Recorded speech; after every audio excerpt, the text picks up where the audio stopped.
Hello guys, study important में आपका स्वागत है। यदि आप इम्पोर्टेंट क्वेश्चन को हल करना चाहते हैं या समझना चाहते हैं तो आप बिल्कुल सही चैनल पे आए हैं। आइए इस प्रश्न को हल करते हैं। समीकरण दिया x square plus 9 minus 6 x equal to 0 को हल करना है। तो समीकरण हम लिख लिए, समीकरण का व्यापक रूप लिख लिए, x square plus B x plus c equal to 0। इस रूप में हम इस समीकरण को पहले अरेंज करेंगे। एक्स स्क्वायर बी एक्स है ना, तो 6x प्लस सी तो 9 इस रूप में अरेंज कर लिया। अब इसमें देखिए क्या करना है, 9 को ऐसे तोड़ना, 9 को ऐसे ब्रेक करना है कि हम जोड़ें तो 6 आ जाए, गुणा करें तो 9 आ जाए। 3 प्लस 3 6 आ गया और 3 गुणे 3 9 आ जाएगा। एक्स स्क्वायर माइनस ब्रैकेट में 3x प्लस 3x, 3 और 3 जोड़ेंगे तो 6 आ जाएगा plus 9 equal to 0। X square a minus 3x a minus और यहाँ पे प्लस, माइनस और प्लस गुणा होगा तो माइनस हो गया 3x प्लस 9 बराबर 0। यहाँ पे आप कॉमन ले लीजिए, इसमें कॉमन क्या मिलेगा, x बचेगा क्या x माइनस माइनस x निकल गया, 3 बचा, 3 लिख लिए। 9 को हम क्या लिख सकते हैं, 3 गुणे 3 लिख सकते हैं। यहाँ पे कितना 3 कॉमन मिलेगा तो हम 3 बाहर निकाल लेंगे, तो 3 बाहर निकालें, x बचा। अरे माइनस हम बाहर कॉमन लिए ना तो ये वाला प्लस माइनस में हो जाएगा, तो -3 बराबर 0। x माइनस 3 को एक ब्रैकेट में, फिर x माइनस 3 को दूसरे वाले ब्रैकेट में कर लिया। एक बार इसके बराबर 0 ले लिए और एक बार इसके बराबर 0 ले लिए, तो x माइनस 3 बराबर 0, फिर x माइनस 3 बराबर 0, तो x बराबर 3, x बराबर 3। ये उठ के इस साइड में आएगा तो ये माइनस में तो प्लस में हो जाएगा। सेम ऐसे यहाँ भी कर लेंगे। इसको दूसरे तरीके से देखिए कैसे हल कर सकते हैं। X square plus 9 minus 6 x equal to 0 है, तो एक्स स्क्वायर 9 को हम 3 गुणे 3 लिख सकते हैं, माइनस 6 को हम 2 गुणे 3 गुणे एक्स लिख सकते हैं। एक्स स्क्वायर 3 गुणे 3 का मतलब क्या, 3 का स्क्वायर माइनस 2 गुणे एक्स गुणे 3। इसका क्रम चेंज कर लेते, क्रम चेंज करने से तो कुछ चेंज होगा नहीं। ए माइनस बी का होल स्क्वायर का फार्मूला क्या होता है, A square plus B square minus 2ab।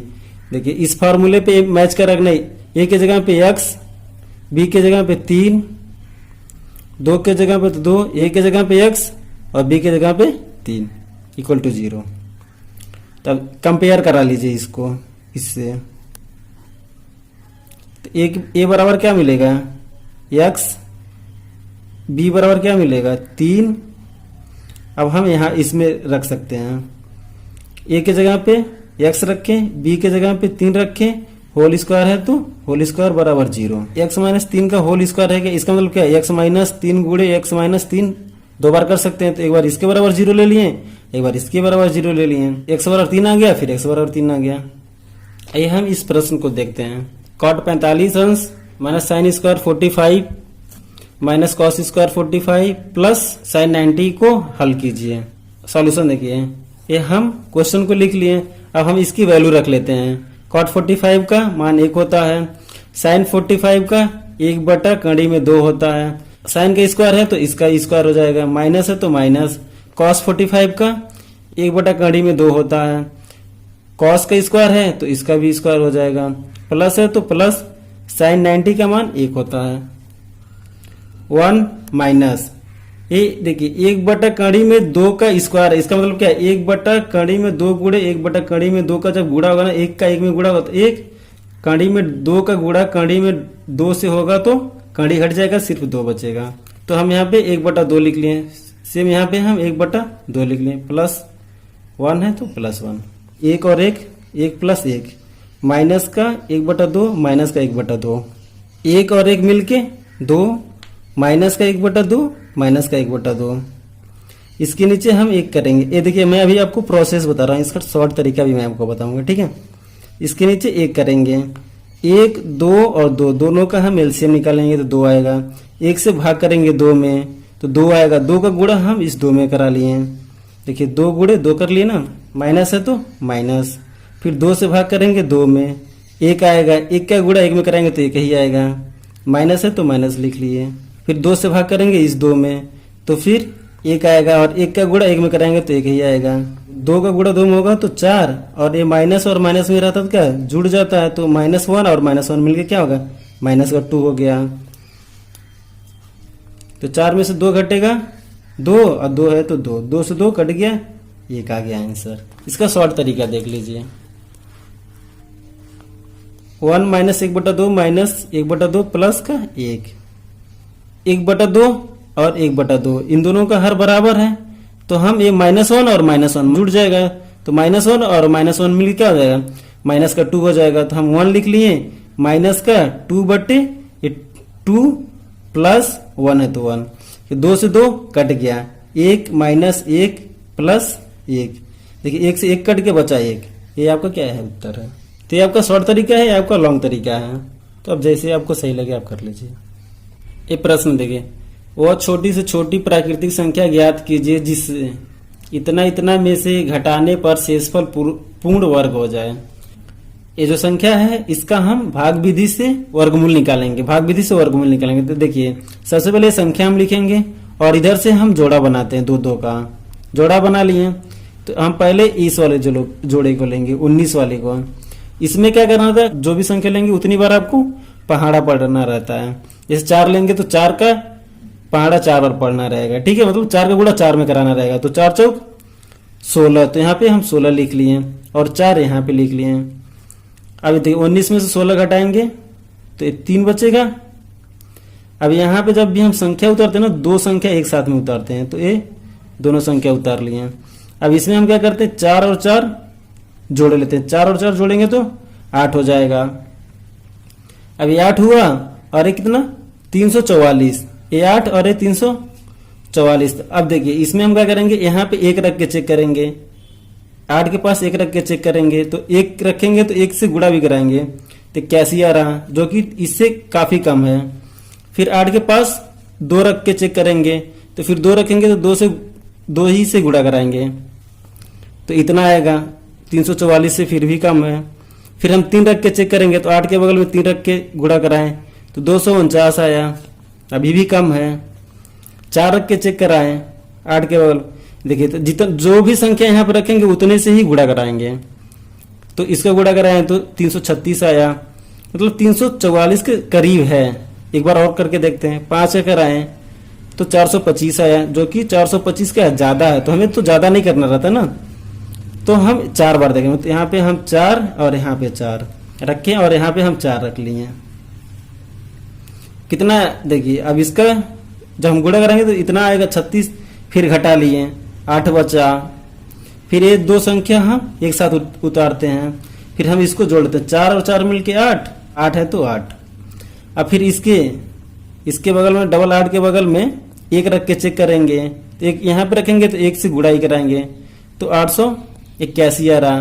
फिर 2 रख के चेक करेंगे तो 2 से गुणा कराएंगे, इसके बगल में 2 रखेंगे फिर 2 से गुणा कराएंगे तो इतना आ रहा, जबकि ये क्या है आपका ज्यादा है, 891 से ज्यादा, तो हम एक बार ही रखेंगे। तो एक बार यहाँ पे रखें, एक यहाँ पे रख लिए, तो 1 1 कम 1, 1 अठाई 8 और 1 अठाई 8, 881 आ गया। अब हम फिर घटाएंगे, तो 1 में से 1 घटेगा तो 0, 9 में से 8 घटेगा तो 1, 8 में से 8 घटेगा कुछ नहीं, घट गया। ये 10 आपका क्या है, बेसी आ रहा है, 10 क्या है आपका ज्यादा आ रहा है, शेष बच रहा है, तो ये 10 क्या है आपका उत्तर होगा। 10 हम इसमें से घटाएंगे, देखिए 1944 91 में से 10 घटाएं तो ये 1944 81 है, ये क्या है आपका, ये आपका पूर्ण वर्ग हो जाएगा, पूर्ण वर्ग। तो वह छोटी से छोटी प्राकृतिक संख्या कौन है जो इसमें से घटाने पर शेषफल पूर्ण वर्ग हो जा रहा है, तो वो संख्या आपका 10 है। तो उत्तर क्या हुआ आपका 10। क्लियर। अब अगला प्रश्न देखिए, x² - x - 7 का गुणनखंड ज्ञात करना है। नॉर्मल जो गुणनखंड निकालते हैं इसको ब्रेक करके और जोड़े या घटाएं तो इतना आ जाए, या फिर गुणा करें तो इतना आ जाए, उस रूप से नहीं हो पाएगा। इसका अलग तरीका होता है, एक श्रीधराचार्य रूल कहते हैं उसको, श्रीधराचार्य नियम से हम इसको हल करेंगे। देखिए श्रीधराचार्य का फॉर्मूला क्या होता है, x बराबर माइनस का b plus minus √b² - 4a/2a, ये आपका श्रीधराचार्य का फॉर्मूला है। तो इस पे हम रख लेंगे। सबसे पहले हम इस समीकरण को इस समीकरण से कंपेयर कराएंगे। ये आपका व्यापक समीकरण है, ax² + bx + c = 0। यहाँ पे देखिए ए के जगह पे क्या है 1, बी के जगह पे क्या है -1, सी के जगह पे क्या है -7। अब हमारा ए बी सी का मान निकल गया, फॉर्मूले में रख लेंगे। तो x बराबर माइनस, तो माइनस बी का मान कितना आया था -1, तो -1 रख लिए, प्लस माइनस तो प्लस माइनस लिख लिए। ये देखिए कड़ी में b का स्क्वायर है, b बराबर कितना आया था -1, तो -1 का स्क्वायर हो जाएगा। माइनस है तो -4, a का मान कितना आया था 1, तो 1 लिख लिए। c का मान कितना, तो -7, तो -7 लिख लिए। 2 गुणे है ना, तो 2 गुणे a के जगह पे क्या है 1, तो 1 लिख लिए। माइनस और माइनस का जब गुणा होगा तो क्या हो जाएगा प्लस हो जाएगा, ये प्लस का 1 हो गया, प्लस माइनस लिख लिए। -1 का स्क्वायर है, तो -1 का स्क्वायर का क्या मतलब -1 गुणे -1, माइनस और माइनस से गुणा होगा तो प्लस, और 1 का 1 में गुणा होगा तो 1, तो हम यहाँ पे 1 लिख लिए। माइनस और माइनस से गुणा होगा तो प्लस, 4 का गुणा 1 में होगा तो 4, और फिर 4 का गुणा 7 में होगा तो 28, 2 का गुणा 1 में होगा तो 2। 1 प्लस माइनस कड़ी में 29, 28 1 मिलके कितना हो जाएगा 29, बटे 2 है तो 2, यहाँ पे इसका 2 मान निकलेगा, एक मान प्लस में और एक मान माइनस में। तो x बराबर एक बार प्लस में लेंगे तो 1 प्लस कड़ी में 29 बटे 2, दूसरा x बराबर 1 माइनस कड़ी में 29 बटे 2। ये आपको क्या है दोनों आंसर है। सब क्वेश्चन क्या है आपका बहुत ही इंपॉर्टेंट है, तो आप अच्छे से समझ लीजिए। अगला प्रश्न क्या है, किसी शंकु की तिरछी ऊंचाई 21 सेंटीमीटर, त्रिज्या 8 सेंटीमीटर, शंकु का वक्र पृष्ठ ज्ञात कीजिए। तो देखिए ये शंकु है ना, ये इसकी ऊंचाई होती है, और ये तिरछी वाली ऊंचाई को हम तिर्यक ऊंचाई कहते हैं, और ये आपका त्रिज्या होता है, सेंटर से लेके ये दूरी त्रिज्या कहलाता है। शंकु के वक्र पृष्ठ का क्षेत्रफल का फार्मूला क्या होता है πr_l, जहां r क्या है शंकु का त्रिज्या है और l क्या है इसकी तिर्यक ऊंचाई है। तिर्यक ऊंचाई या तिरछी ऊंचाई दोनों एक ही चीज है। तो यहाँ l बराबर कितना दिया 21 सेंटीमीटर, और त्रिज्या कितना दिया r बराबर 8 सेंटीमीटर। अब इस फार्मूले में रख लीजिए, पाई का मान 22/7 गुणे r का मान 8, l का मान 21, गुणा करा लीजिए 528। यहाँ पे एक चीज देखिए, ये यूनिट लिखना मत भूलिए, यूनिट बहुत जरूरी होता है, क्योंकि आप यदि वर्ग सेंटीमीटर नहीं लिखेंगे ना, सिर्फ 528 लिख देंगे तो इसका मतलब क्या हुआ, एग्जामिनर क्या समझेगा कि 528 क्या है, वर्ग सेंटीमीटर है कि आपका किसी कोई रुपया है क्या है। तो ये यूनिट लिखना बहुत जरूरी होता है। तो वर्ग सेंटीमीटर को आप ऐसे भी लिख सकते हैं, सेंटीमीटर स्क्वायर लिख सकते हैं। ये प्रश्न देखिए क्यूब रूट 343 दिया हुआ है, ये क्या स्क्वायर रूट 576 दिया हुआ है। एक क्यूब रूट का मतलब क्या, यहाँ पे 3 है, इसका मतलब अंदर जो भी आएगा उसका हम 3 का जोड़ा बनाएंगे। यहाँ पे कुछ नहीं, इसका मतलब 2 माना जाता है, तो इसमें 2 का जोड़ा बनाएंगे। तो फैक्टर निकाल लीजिए 343 का, यहाँ पे देखिए मैं निकाल के रखा हूँ गुणनखंड, 7 गुणे 7 गुणे 7 3 बार, देखिए निकाला हूँ। 576 का यहाँ पे देखिए निकाला हूँ, 2 गुणे 2 गुणे 2 गुणे 2 गुणे 2 गुणे 2 गुणे 3 गुणे 3,